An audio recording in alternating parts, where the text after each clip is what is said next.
২০০৭ সালের ১১ই জানুয়ারি বাংলাদেশের রাজনৈতিক ইতিহাসের এক নাটকীয় টান টান উত্তেজনা ভরা দিন, যে দিনটিকে আমরা চিনি ১/১১ নামে। ২০২৬ সালে সেই ঘটনার ১৯ বছর পূর্ণ হয়, কিন্তু প্রশ্ন এখানে রয়েই গেছে, সেদিন বিকেলে বঙ্গভবনের ভেতরে আসলে কি ঘটেছিল। চলুন ফিরে যাই সেই বিকেলে। এরকম আরও ভিডিও পেতে সাবস্ক্রাইব করুন পলিটিকা বাংলা এবং বেল আইকন ক্লিক করুন। বিকেল ২:৩০টার দিকে তৎকালীন সেনাপ্রধান জেনারেল মঈন-ই আহমেদ সহ সশস্ত্র বাহিনীর অন্যান্য প্রধান এবং ডিজিএফআইয়ের এক শীর্ষ কর্মকর্তা প্রবেশ করেন বঙ্গভবনে। তাদের উদ্দেশ্য রাষ্ট্রপতি ও প্রধান উপদেষ্টা প্রফেসর ইয়াজউদ্দিন আহমেদের সঙ্গে দেখা করা। ভেতরে গিয়ে তারা জানতে পারেন প্রেসিডেন্ট মধ্যাহ্নভোজ করছেন। তাদেরকে একটি কক্ষে অপেক্ষা করতে বলা হয় ১ ঘণ্টা, তারপর আরও অর্ধ ঘণ্টা। অবশেষে দেখা মেলে প্রেসিডেন্টের। দেশ তখন চরম রাজনৈতিক অস্থিরতায়। সেনাপ্রধানরা প্রেসিডেন্টকে অনুরোধ করলেন মহা সংকটময় পরিস্থিতি থেকে দেশকে উদ্ধার করার জন্য পদক্ষেপ নিতে। কক্ষ জুড়ে নেমে আসে গভীর নীরবতা।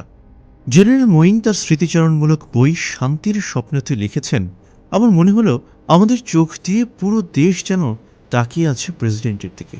দীর্ঘ নীরবতার পর প্রেসিডেন্ট জরুরি অবস্থা জারির পক্ষে মত দেন। একই সঙ্গে তিনি প্রধান উপদেষ্টার পদ থেকে সরে দাঁড়ানোর এবং উপদেষ্টা পরিষদ ভেঙে দেওয়ার ঘোষণা দিলেন। বিকেল ৬টার দিকে তারা বঙ্গভবন ত্যাগ করেন। ২ ঘণ্টার সেই বৈঠক বাংলাদেশের ইতিহাস বদলে দেয়। কিন্তু এই সিদ্ধান্তর পেছনে কি ছিল? জেনারেল মঈন লিখেছেন, তিনি এমন প্রস্তাব নিয়ে গিয়েছিলেন যার কারণে প্রেসিডেন্ট চাইলে সঙ্গে সঙ্গেই তাদের বরখাস্ত, গ্রেপ্তার, এমনকি হত্যার নির্দেশও দিতে পারতেন। বঙ্গভবনের নিরাপত্তা ছিল দুর্ভেদ্য। তারা গিয়েছিলেন সম্পূর্ণ নিরস্ত্র অবস্থায়। রওনা হওয়ার আগে তিনি মেজর জেনারেল ইকবাল করিম ভূঁইয়াকে বলেছিলেন, আমি না ফিরলে পরিস্থিতি সামলে দিতে হবে। অর্থাৎ তিনি ধরেই নিয়েছিলেন এটা হয়তো জীবনের শেষ যাত্রা। তবু তিনি দাবি করেন সেনাবাহিনী রাজনীতিতে জড়াতে চায়নি। ডিভিশন কমান্ডাররা দ্রুত পদক্ষেপের কথা বললেও তিনি তাদের বোঝাতেন রাষ্ট্র পরিচালনায় সেনাবাহিনীর অংশগ্রহণের কোনো সুযোগ নেই। তাহলে কেন এই পদক্ষেপ? তিনি উল্লেখ করেছেন জাতিসংঘের একটি প্রচ্ছন্ন হুমকির কথা, শান্তিরক্ষা মিশন থেকে বাংলাদেশকে বাদ দেওয়ার সম্ভাবনা। সৈনিকদের আয়ের বড় অংশ নির্ভর করে জাতিসংঘ মিশনের ওপর। সেই সুযোগ হারালে বাহিনীর ভেতরে অসন্তোষ সৃষ্টি হতে পারে, এমন আশঙ্কার কথাও তিনি লিখেছেন। জরুরি অবস্থা ঘোষণার পর সবচেয়ে বড় প্রশ্ন ছিল, কে হবেন নতুন প্রধান উপদেষ্টা? বঙ্গভবনে ২টি নাম প্রস্তাব করা হয়েছিল, নোবেলজয়ী প্রফেসর ড মোহাম্মদ ইউনুস এবং সাবেক বাংলাদেশ ব্যাংক গভর্নর ফখরুদ্দীন আহমেদ। প্রথমে ফোন করা হয় প্রফেসর ইউনুসকে। তিনি রাজি হননি, বলেছিলেন খণ্ডকালীন সময় তিনি তার কাঙ্ক্ষিত বাংলাদেশ করতে পারবেন না। গভীর রাতে ঘুম থেকে ডেকে ফোন করা হয় ড ফখরুদ্দীন আহমেদকে। স্ত্রীর সঙ্গে আলোচনা করে ৮ ঘণ্টা পর তিনি সম্মতি জানান। এভাবেই গঠিত হয় সেনা সমর্থিত তত্ত্বাবধায়ক সরকার। ৯/১১-এর অনুকরণে দিনটির নামকরণ করা হয় 1/11 বা ১/১১।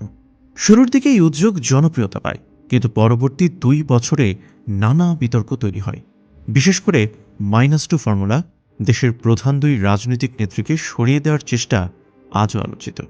এরপর ২০০৮ সালের নির্বাচনের মাধ্যমে দেশে আবারও রাজনৈতিক সরকার আসে। ড ফখরুদ্দীন আহমেদ যুক্তরাষ্ট্রে চলে যান।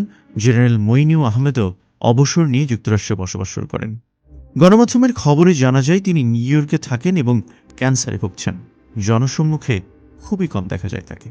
জেনারেল মাসুদউদ্দিন চৌধুরী পরে রাষ্ট্রদূত হিসেবে দায়িত্ব পালন করেন এবং এখন দেশে অবসর জীবন কাটাচ্ছেন।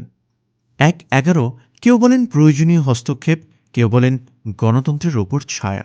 কিন্তু এই কথা অনস্বীকার্য, ২০০৭ সালের ১১ই জানুয়ারি বাংলাদেশের ইতিহাসে এক মোড় ঘোরানো দিন। আপনি কি মনে করেন ১/১১ কি ছিল দেশ রক্ষার পদক্ষেপ, নাকি গণতন্ত্রের জন্য সতর্কবার্তা? কমেন্টে জানাতে ভুলবেন না।